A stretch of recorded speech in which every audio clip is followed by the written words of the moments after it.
Dalam setiap pekerjaan pasti memiliki yang namanya tantangan. Tantangan apa yang Anda dapatkan saat bekerja sebagai agen properti?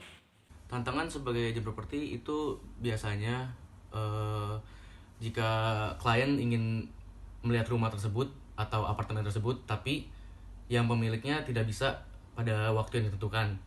Lalu jika kendalanya di jarak, biasanya kalau misalkan calon pembeli ini mau melihat properti yang ada di Gading Serpong atau di mana, biasanya mereka akan mengundur waktu karena mereka ini jaraknya kejauhan dari rumah mereka. Apa yang membuat Anda tertarik dengan pekerjaan ini?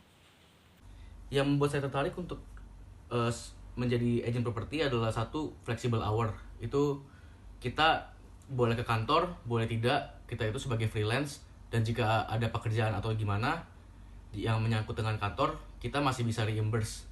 Tapi yang kecil-kecil aja seperti kayak bensin, makan, itu masih di reimburse kantor yang se sebagaimana itu berhubungan dengan klien. Bagaimana jika kita sebagai agen tidak mendapat customer? Konsekuensi apa yang akan kita peroleh?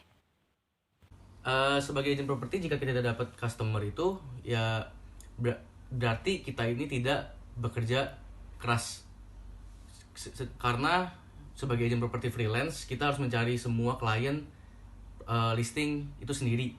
Jadi kalau tidak ada dapat customer, dampaknya tidak ada apa-apa di kantor, tapi dampaknya lebih ke kita sendiri. Kita tidak dapat pemasukan, dan kita pun namanya jelek jadinya di bidang properti.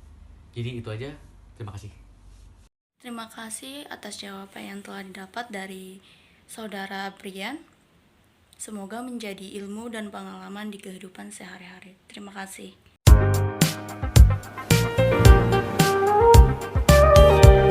Terima kasih untuk partisipan selanjutnya.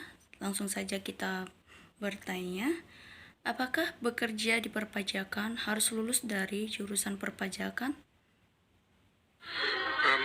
Apakah bekerja di perpajakan harus lulus dari jurusan perpajakan? Tentu tidak ya, karena semua basic yang mungkin lulusan accounting atau finance itu bisa aja bekerja di perpajakan.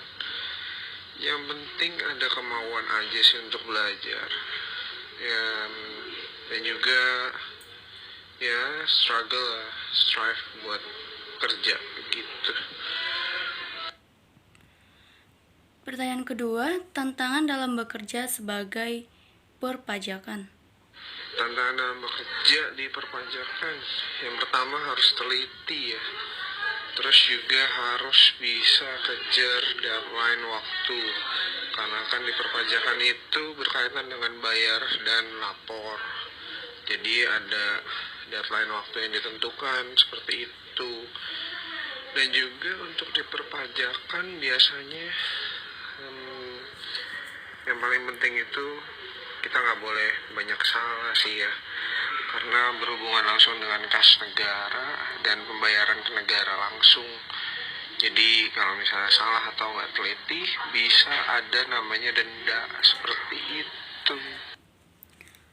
Pertanyaan terakhir, apakah bekerja di perpajakan hanya tentang perpajakan? Apakah bekerja di perpajakan hanya tentang pajak? Oh enggak, jelas tidak. Karena selain tentang pajak, kita juga harus mengerti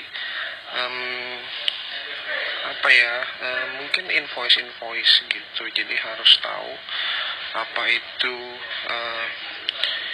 unsur-unsur perpajakan yang ada dalam invoice itu. Jadi nggak selalu tentang perpajakan, dan juga masih banyak hal lainnya lah, tapi terutama biasanya lebih ke perpajakan seperti PPh 21 yang gaji, atau PPh atas jasa atau sewa, dan banyak lainnya, dan juga seperti PPN, seperti itulah.